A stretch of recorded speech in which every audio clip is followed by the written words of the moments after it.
He said it was temporary just until he found a better place. But that move never ended. At first it felt romantic, like building something together. Then the questions started. Where she was, who she texted, what time she'd be home. If she didn't answer fast enough, he'd show up at her job under the excuse of bringing her food. He wanted to be near her all the time. What she thought was love was really surveillance. When she became pregnant, she hoped the baby might bring peace. Instead, it brought more control. He began deciding what she could wear, who she could see, how long she could stay at work. He told her it was protection, but it was isolation. By the time their daughter was born, Darius had turned affection into ownership. The pregnancy had been difficult. Tiana worked until her last trimester, standing for hours on swollen feet to avoid losing her job. Darius didn't make it easier. Some days he was affectionate, rubbing her belly, talking about names. Other days he accused her of cheating. She learned to stay quiet to avoid the next explosion. After the baby came, things got worse. He wanted her home full-time, claiming he'd take care of everything. But his hours at the warehouse were inconsistent and the bills piled up.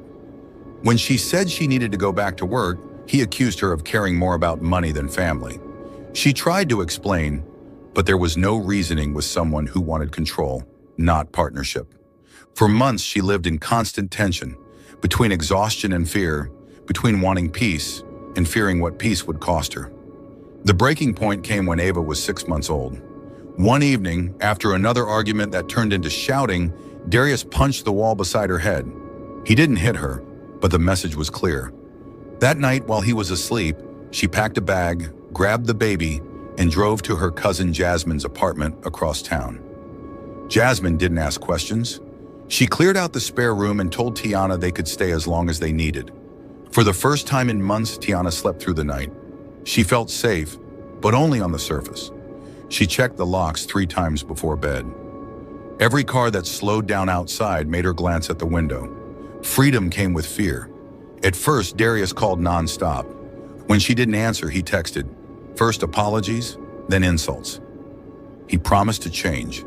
When that didn't work, he begged to see the baby. Tiana wanted Ava to know her father, so she allowed supervised visits at Jasmine's apartment. But each visit ended the same way, with compliments that turned into accusations, calm that turned into chaos. Jasmine kept her phone recording during one visit, just in case. The tension was obvious. Darius told Tiana she looked different, that she must be seeing someone. When she told him to stop, he laughed it off, pretending he was joking. But the look in his eyes told another story. By early spring, Tiana was rebuilding her life. She picked up more shifts at the nursing home, enrolled in night classes, and started saving for a move. A small medical facility outside Atlanta had offered her a job with housing assistance, her chance to start over. She told almost no one, just Jasmine and her mother. She wanted to leave quietly, but Darius could sense something changing. He showed up unannounced with gifts, flowers, stuffed animals, diapers, but each gesture came with a warning. You can't erase me. She remained polite but distant, refusing to discuss anything beyond their daughter. To him, silence wasn't distance, it was defiance. The night before she disappeared, he drove by Jasmine's building twice. Security footage later showed his car circling the lot at midnight, with the headlights off. He parked for several minutes, staring toward her window. Then he drove away. Investigators would later learn he had seen another man's car parked out front, a co-worker dropping off school paperwork. To Darius, it looked like betrayal. To everyone else, it was coincidence. He drove home furious and didn't sleep. The next morning began like any other. Tiana woke early, fed Ava, ironed her scrubs, and texted Jasmine that she'd stop by before work. She locked the apartment door, carrying her purse, the diaper bag, and her keys. As she stepped outside, she had no idea that Darius was across the street watching her. The camera caught everything. The slow walk, the hesitation, the moment she saw him. Her posture stiffened, but she didn't panic. She had learned to manage his temper by staying calm. She strapped Ava into the car seat, adjusted the blanket, and shut the door softly. He started talking. She shook her head. She climbed into the driver's seat. He moved in front of the car. For almost a minute, they stood locked in silence, her foot on the brake, his eyes fixed on hers. Then she turned off the engine. When she got out, the footage caught them walking toward the edge of the frame. Then they vanished. Hours later, when she didn't arrive at work, her supervisor called her phone. No answer. By lunchtime, Jasmine had called 6 times. Still no answer. When the evening came and Tiana hadn't returned, Jasmine drove to the apartment complex herself. The car was still there, parked neatly in its usual spot. The driver's door was slightly open. Inside, Ava was crying in her car seat. The keys were in the ignition. The engine was cold. Tiana's purse was missing. Police arrived within minutes. They canvassed the area, checked nearby stores for security footage, and spoke to neighbors. It didn't take long for them to realize who might be responsible. Darius's name appeared in previous domestic disturbance reports, though no charges had ever been filed. Detectives immediately requested footage from the apartment's security cameras. What they found confirmed their worst suspicions. Darius arrived before sunrise. He waited in his car, engine off, for nearly an hour. He watched her leave. Then both walked out of frame, and only one came back. That evening, officers visited his last known address. He wasn't home. His car was gone. His phone was powered off. By nightfall, an alert was issued across county lines. 2 days later, investigators received a lead from a gas station attendant 60 miles east in Anniston. He recognized Darius's face from a news report. Surveillance footage showed him alone, buying gas, bottled water, and cleaning supplies. He looked calm, even smiling at the cashier. It was as if he had already accepted what he'd done. Bank records revealed he had withdrawn $500 earlier that morning. It wasn't panic spending, it was preparation. Detectives believed he was planning to disappear. They began tracing his movements along Highway 78. Data from his smartwatch, which had synced automatically to his phone before he powered it down, provided a breakthrough. It showed that he stopped near Lake Purdy, a wooded area on the outskirts of Birmingham, for nearly an hour. That's where search teams focused their efforts. For days, they combed the lakeside terrain, digging through thick brush and soft mud. They found Tiana's phone case beneath leaves. Nearby was her nursing badge and a small pink blanket. Ava's. There was still no body, but the evidence told its own story. The case was reclassified from a disappearance to a probable homicide. A warrant was issued for Darius Jackson's arrest. 4 days later, he was found hiding in a friend's garage in Atlanta. When officers entered, he didn't resist. He simply looked up, expressionless, and said nothing. Back in Birmingham, investigators built a timeline, each data point lining up perfectly. The footage of him waiting, the gas station purchases, the hour spent at the lake, the disappearance. Together, they formed a picture of deliberate planning, not a crime of passion. When police searched his vehicle, they found cleaning chemicals, a torn piece of fabric, and traces of mud that matched soil from the lakeshore. The forensics were undeniable. He had attacked her near the water, tried to hide the evidence, then fled. The community erupted with grief and outrage. Another young mother, another preventable tragedy. Her friends flooded social media with her photos, organizing candlelight vigils and volunteer searches. But as each day passed, hope turned into acceptance. Everyone wanted closure, but deep down they already knew. The discovery came 2 weeks later. A fisherman noticed something strange along the tree line near an abandoned boat ramp at Lake Purdy. He called the authorities after spotting what looked like disturbed soil and a half-buried piece of fabric. When investigators arrived, they found a shallow grave covered with leaves and branches. Inside was the body of Tiana Brooks. The autopsy confirmed what detectives already suspected: blunt force, trauma, and strangulation. The evidence matched the timeline perfectly. She had never made it out of that parking lot alive. The news hit Birmingham hard. For weeks, the community had been clinging to the hope that she might come home. Now that hope was gone. Outside the apartment complex where she was last seen, neighbors placed flowers and candles around the parking space where her car had been found. Someone left a small stuffed bear in the back seat beside the baby's car seat. The note read, "For Ava, from all of us." Detectives now had everything they needed to build a case that would stand up in court. The forensic evidence tied Darius to the scene, the lake, and the body. GPS data placed him in every key location.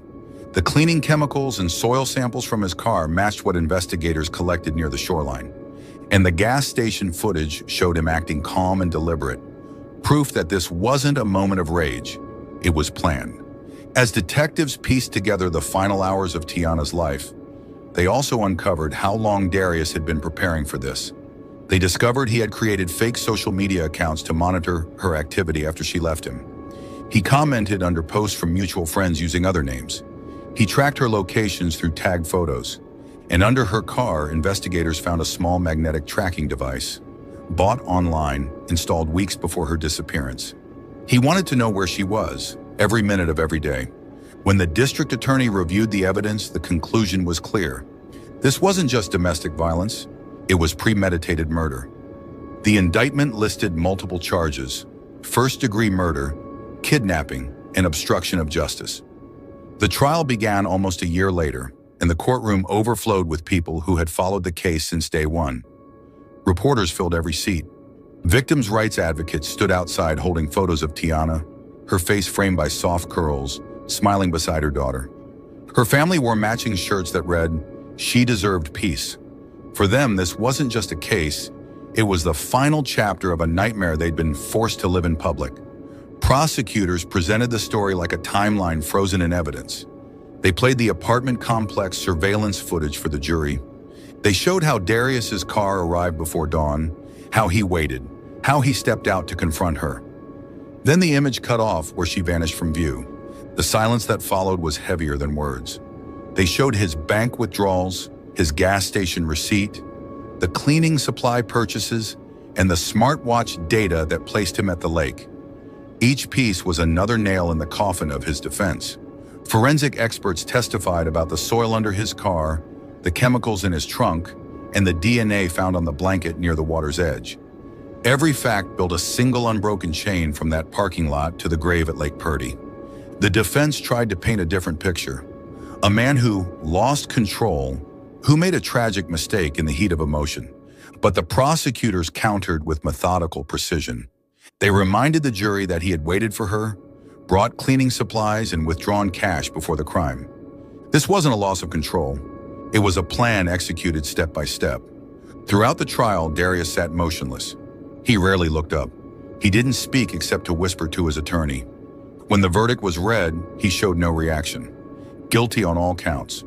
The judge sentenced him to life in prison without the possibility of parole. Outside the courthouse, hundreds gathered holding candles and signs that read, "Justice for Tiana." Reporters asked her cousin Jasmine what justice felt like. Her voice was steady. "It's not peace," she said. "It's just the end of the noise." Those words spread across social media, shared by thousands who had followed the case since the day Tiana's story hit the news. In the months that followed, her name became more than a headline. It became a movement. Churches across Alabama held seminars about domestic violence. Local radio hosts discussed the warning signs, how jealousy hides as protection, how isolation is disguised as love. Hotlines saw an increase in calls from women saying they recognized parts of their own lives in her story. Law enforcement agencies across the state updated their domestic violence response protocols. Officers were trained to treat repeated calls from victims not as routine disturbances, but as early indicators of danger. One detective said, "She did everything right. She left, she got help, she stayed with family, and he still found her. That means we have to act faster next time." Advocacy groups used her case to push for stronger laws. Within months, a new bill passed requiring police to conduct immediate follow-ups when protective orders are violated. When legislators debated the measure, they used her name, the Tiana Brooks Act, to remind others of what delay can cost.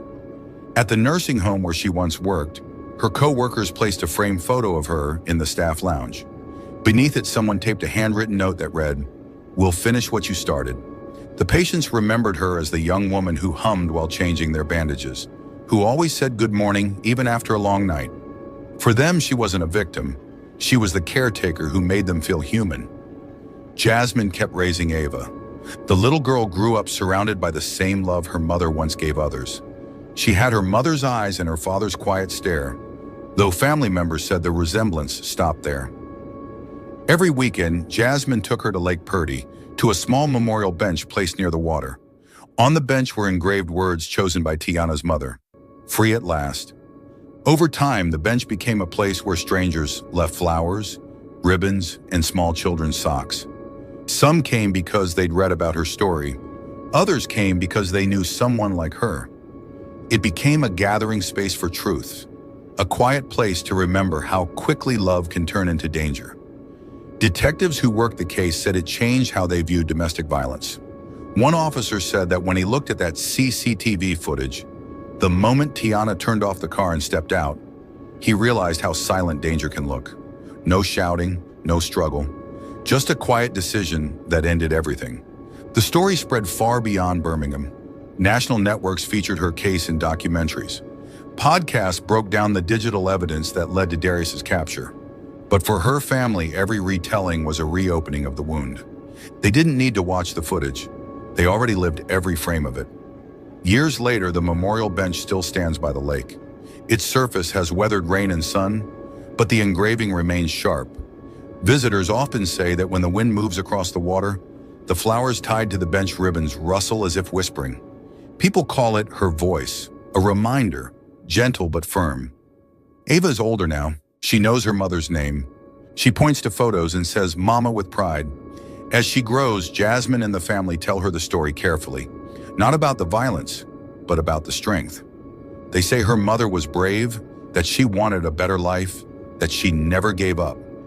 When Ava asked once if her mother was safe now, Jasmine answered, "Yes, she finally is." The scholarship created in Tiana's memory continues to support single mothers pursuing nursing degrees. Each recipient receives a small pendant engraved with her initials. They wear it as a symbol of perseverance and awareness, that independence can save lives. In training rooms across Alabama, new police recruits watch edited clips of the investigation. They hear the narrator's voice say, "The danger doesn't start when she leaves. It starts when he can't let her go." That line has become part of their standard training, a lesson written in tragedy. Each April, on the anniversary of her death, Jasmine records a short message online reminding people to check on their friends, to take controlling behavior seriously, to believe fear when they hear it. The clips go viral every year. They reach women in other states, other cities, even other countries, people who recognize themselves in the story of a young mother from Birmingham who just wanted peace. For those who remember her, the story of Tiana Brooks is more than crime footage. It's a reflection of countless untold stories, women balancing work, motherhood, and quiet endurance under the weight of someone else's obsession. Her life became evidence not just in a courtroom, but in the ongoing conversation about love, power, and survival.